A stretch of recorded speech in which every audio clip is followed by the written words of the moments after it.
Hello, good morning, and welcome to another live session of HT Auto, where we uh, try to ascertain how and by when the Indian auto industry is going to sort of reclaim the lost ground over the past several weeks. To speak to us today, we have Mr. Steffen Knapp. He's the director of Volkswagen Car Passenger India, and he'll be telling us about what his company has had to go through over the past several weeks and the way forward. Mr. Knapp, thank you so much for taking time out and speaking to us today. Yeah, good morning, Shubhadeep. It's a pleasure to be with you. Interesting Right. format, no? Interesting times. But I think it works perfectly, no? Absolutely. I mean, we're just adjusting to different technologies, different times, and all of us in different ways, our ways. I believe you're in Austria.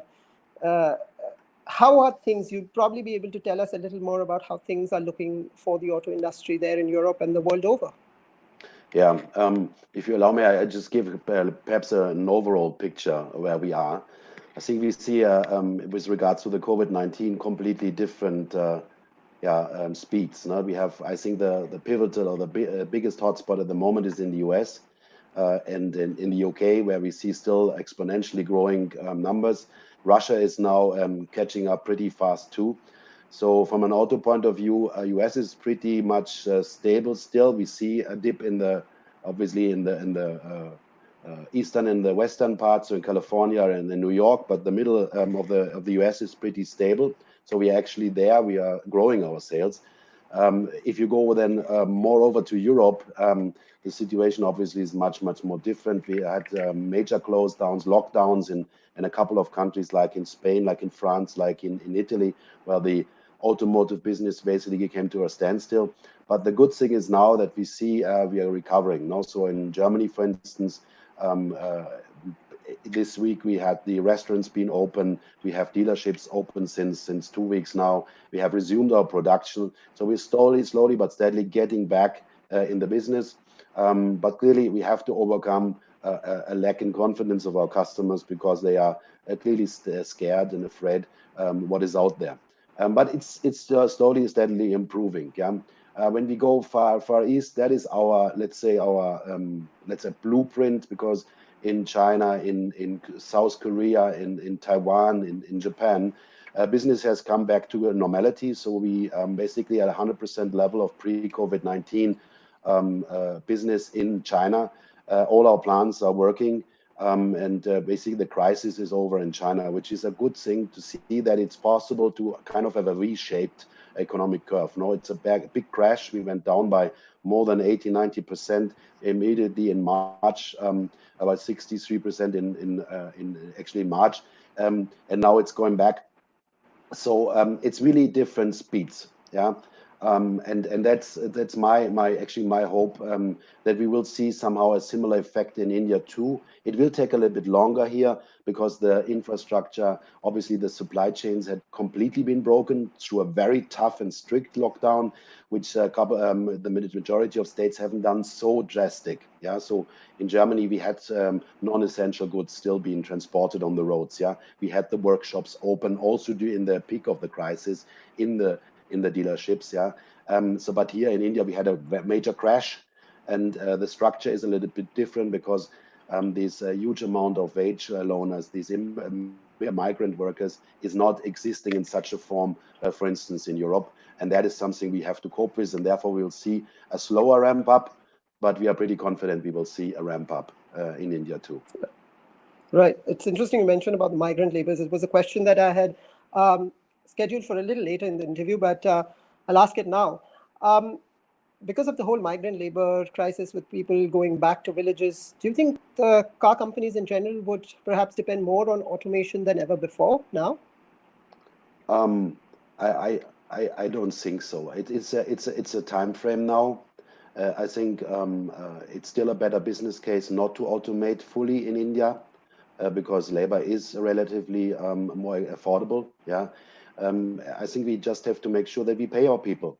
Yeah, if you're not paying them, of course, what should they do? No, they are dependent on this. They are looking for food. They're looking for really literally water in a lot of areas. And what would you do? I would do the same. I would go back where I have at least a home where I have some protection for my family. So what we made sure is that, for instance, Volkswagen has paid group continuously the full loan to its employees. We have not done any layoffs. We also have not recalculated any leaves. So we have said our people, at least I can say for my brand, we have been all working relentlessly in the last weeks at home. Yeah, so, and that's what we try also to convey to our suppliers in order to make sure that they are paying their people, because if they're paying their people, you will have them. Yeah, Right. and that is, I think, a big issue. And on top of it, what you have to convey also is a certain level of confidence to these people. Yeah, they are living in different circumstances, and you have to treat them in a different way. Yeah, unfortunately, that's not happening all over the place. Yeah, and that leads to these massive movements in the country, and also to a certain extent uncontrolled movement in the country, which I think the government's trying its best, but the scope is obviously, with the size of India, huge. Yeah, so we have, I think, 551 trains being sent out, yeah, and been sent from Delhi. It's really one of the biggest issues we are facing, because we have to keep these people, and we are dependent on them. And I said my only solution is make sure that you pay them and make sure that you understand their individual needs. Right, right. That's a very sensitive way of looking at it, and it's really good to know that. But cost cutting is perhaps an inevitable outcome of COVID-19 related situations. Now, just today, Bloomberg reported that Volkswagen has tied up with Ford for R&D development and for in the electric mobility space. Uh, are there any possibilities for the company to do something similar in India moving forward? Well, this is not a great new news. Yeah, you know that we have made a major alliance with Ford in motion. Um, we have an alliance on the on the commercials, small commercials. So they are developing a pickup truck, and they are using our small utility truck. So we are in close cooperation with them already. Yeah. And also we announced a couple of months ago that they are going to use our electric platform in Europe to sell electric vehicles. I think it's a necessity in a very capital intense industry that you join your forces. Yeah, I think it's a movement not only with us. You see it all over the industry that people are getting together, because it is high investments, a lot of capital investment necessary to develop this technology. Yeah. And that's what we have to become more cost efficient, clearly, in such an environment where liquidity is key, and you have to revisit your investments. The good message I have for the Indian market is that our India 2.0 project is absolutely untouched. We are on track to deliver these products into the market, because we know it's the pivotal backbone of our strategy in India to become a sustainable brand, which is clearly the objective we have set ourselves 3 years ago, and we are going forward with our plans. But India 2.0 was indeed is also a very, very strong statement of intent at the start of 2019 for SUVs in the next 2 years for the Indian market. Clearly, the emphasis or the preference for SUVs that Indian buyers have has been realized. But moving forward, from in post COVID-19 times, uh, many experts feel that smaller cars would be increasingly preferred here in India, as perhaps people moving from two-wheelers to four-wheelers would perhaps prefer a small car, or even people who are looking at buying a second vehicle would go in for a smaller vehicle. Would you agree with that line of thinking? And if so, what are the plans that you may consider in the future? Sure.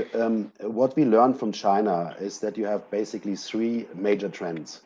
The first trend is clearly on the necessity to gain the confidence of the customers to come your workshops, dealerships, and that you have to fulfill by very strictly adhering to sanitization guidelines. Yeah.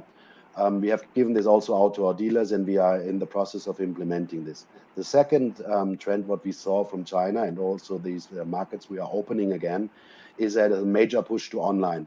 Yeah, so the digitalization, the contactless sales and service funnels is a necessity today. Yeah, so we announced this too in India. We have now online sales available. We have online service bookings available. And last but not least, this comes to your question, is we saw a major push for individual mobility. in China. So people are predominantly using their existing vehicles or looking out for new vehicles. And you're fully right. This goes down the ladder of more accessible vehicles, like a I think Polo. we're having some technical difficulty here. Can you see me now? I think I see you perfectly. Can you hear me? Yes, yes. Yes, yeah. Can So now. I was just saying that there will be a push to smaller cars. That's clear, more accessible cars. That is absolutely right. And we at Volkswagen, we're very well prepared. We have a Polo available, yeah, which is in this category. And the second push, and that's where we are betting at Volkswagen very, very much here in India, is the used car business. Because the used car business anyhow had a push into more organized forms, yeah. But here you have now a huge opportunity to get offer accessible mobility to customers. Accessible, high quality checked vehicles, fully sanitized vehicles at a price range which is exactly in the heart of these customers who are now looking for more individual mobility. Yeah, so that is definitely the case. When it comes to the SUV, this SUV trend will persist. Yeah, the only thing what you have to do is to go to smaller SUVs, and that's exactly what we're going to do with India 2.0. We're going to launch the Tiguan, which is a compact SUV, which is not like in the price range of a Tiguan or T-Roc. It will be obviously in a lower price range, and there we are going to adhere also to this trend.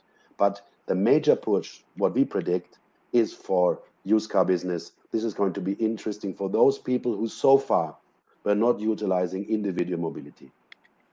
Right. But very interesting point about the used car business. But I also have a very specific question about what you just mentioned about smaller SUVs perhaps finding favor in the Indian market now. Volkswagen launched the Tiguan Allspace sometime back in this year. What are the prospects of getting, say, smaller SUVs like Tiguan itself, bringing it back to India again? Because it's clearly been one of the hot favorites the world over. Yes, it is. It is. But it's if you are really talking about smaller cars, the Tiguan as such is not a small car, and it's also not an accessible vehicle. What you defined as accessible in the beginning of the question, I think this question is answered more with the T-Roc, which is 1.99 million rupees price. This is more answered with the Tiguan, which is the car which is below the T-Roc. And will be obviously also more affordable than the T-Roc. I think this is the major segments which will grow. Yeah, the Tiguan, we were selling it at around 3 million rupees. Yeah, that is more a higher price range. It's a very good vehicle, and we're very happy with the success of this vehicle. But I think the major push is in the more smaller categories where we have lower ticket sizes in the market. Right. We've had a very good response to certain developments from markets like Brazil, where Volkswagen has showcased glimpses of a new SUV called Nivus. Now, that's projected, at least to us, as a mass market SUV with some sort of aspirational value, at least for the middle class family. What are the prospects of getting a car like that, A? And B, what are the similarities, if any, that you see between the Latin American market and the Indian market? Because there is an assumption that buying sensibilities are similar in both regions. Yeah, perhaps I start with the similarities and then come to the actual product plans. You are right. Clearly, it's defined by the purchase power, which is lower in a country like Brazil. Brazil is also a BRIC country like India is, and they are also kind of fighting with the same problems what India is fighting with. Yeah, it's a lot of similarities you can see in these two markets. What are major differences is the way of, let's say, using diesel technology. So India is, together with Europe, most likely the last market where we have diesel technology majorly available. In South America, you see more biofuels, ethanol solutions in the market, and obviously the petrol is a predominant combustion engine there. So that is a kind of a difference. But also when it comes to the body styles, you have somehow the same. It very much moved into SUV too. Now coming to the actual product plans, what you were mentioning, the Nizos is more a CUV, a cross utility vehicle. It's a mixture between an SUV and a classical polo hatch. I don't believe, and if you look into the Indian countryside industry, that CUVs is at the moment the pushing factor in India. Indians are more and more focused on the classical, robust, masculine SUV type of car, which has higher ground clearance, which has a clear stance in the front, which has more like, when you talk in the design language, a rectangular front. So people are really striving more for this ruggedness rather than a CUV. Some of our competitors here in India have tried CUVs, but so far you can see it's not with a lot of success. So therefore, we as Volkswagen India, we are majorly focusing on the classical SUV-ness, and that's the reason why we have defined our strategy in launching 4 new SUVs in the next 2 years. Yeah, clearly Right. down the road, you never know.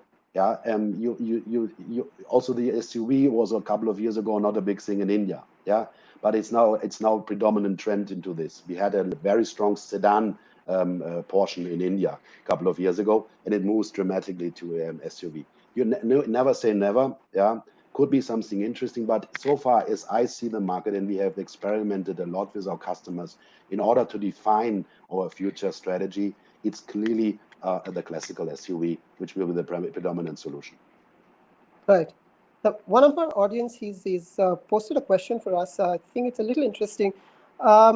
Jeetan Parekh, he's from Mumbai, and he wants to know if there are any plans of getting the Golf GTI to India, considering there has been quite a lot of success related to Skoda Octavia RS, which is a niche car, so to speak. Yeah. So I guess what he wants to know is, are niche cars targeting passionate buyers something that that Volkswagen would also consider moving forward?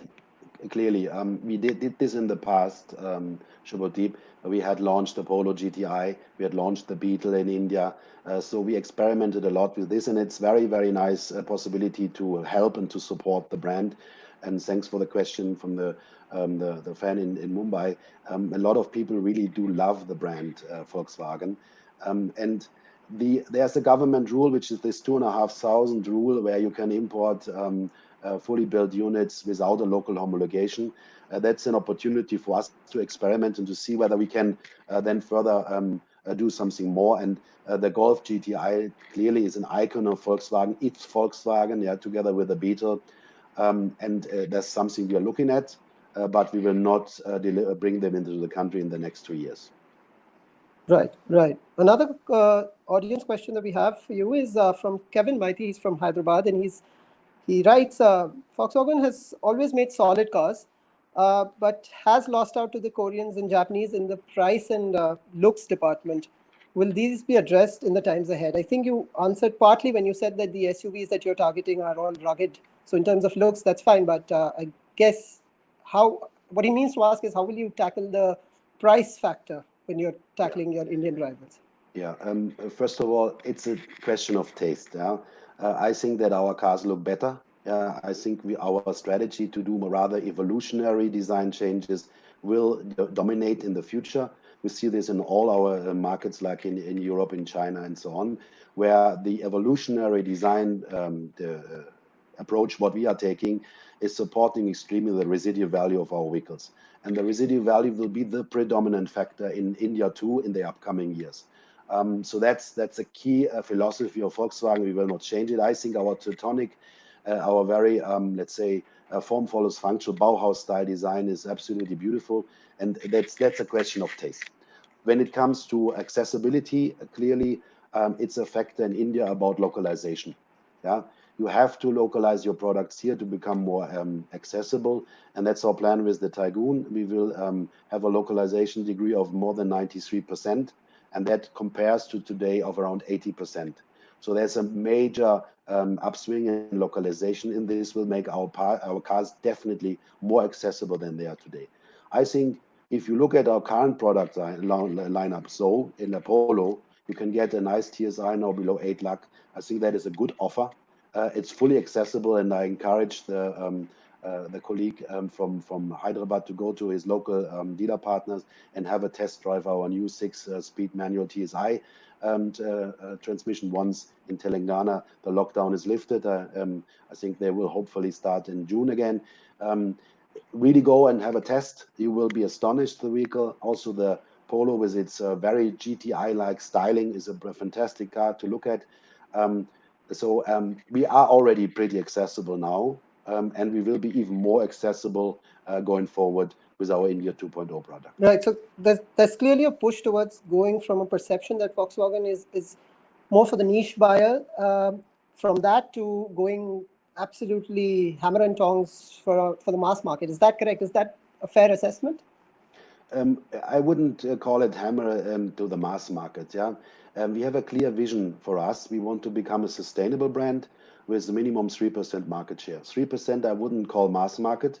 We deliberately took this vision because we believe we need to become the most aspirational and premium car brand in India. That's very important.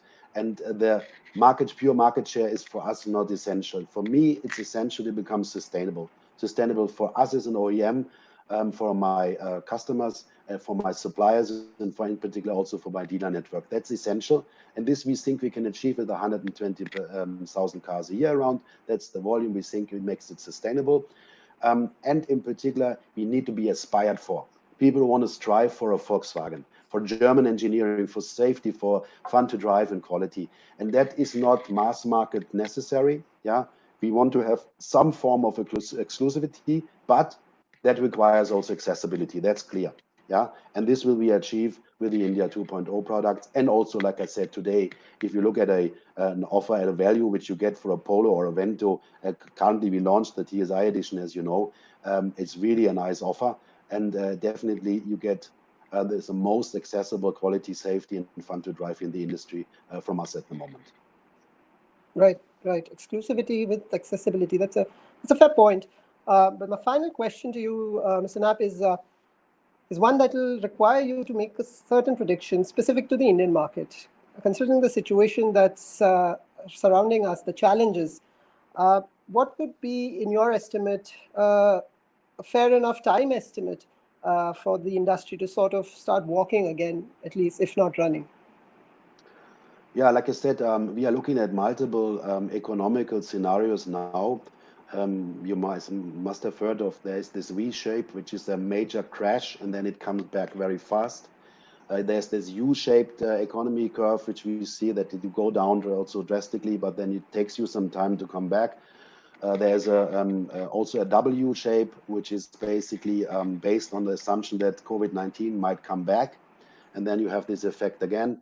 Very difficult to predict. I think we will see in India rather a U-shaped curve. It will be a slower coming back than in other countries because simply the supply chain has been cut just drastically. And to get this back in the environment of this country will be not that fast. Yeah, although I think that by Diwali time we should see industry coming back at good levels again. It is also dependent on a couple of factors. Though the first factor is us as industry. Now we have to offer value to our customers, reasons to purchase us, offer structures which are completely aligned to the necessities of the hour, like sanitization, like online contactless services, like a nice used car offer. If we do this, I'm 100% sure that individual mobility is a solution, is also a need for the Indian customer. And then we will get also this coming back. The second level, the government just announced a lot of packages to support the Indian economy. I fully support the actions they are taking. I also fully supported the hard lockdown, what they did. I think it was necessary in India, given the situation of the healthcare system we have here. They needed some time to ramp up at least some form of available healthcare system. And that was, I think, right. And now they are coming back with a lot of important activities, in particular for the hardcore of the Indian economy, which are the MSMEs, where a lot of employment is. I think the strategy is right to make sure that people are employed. And from my point of view, if people are employed, they also start buying cars again. Yeah, so we will see this coming back. I believe in the fundamental strengths of India. I think India is, from my point of view, one country which will be the country of 2021, 2022 for the years coming back.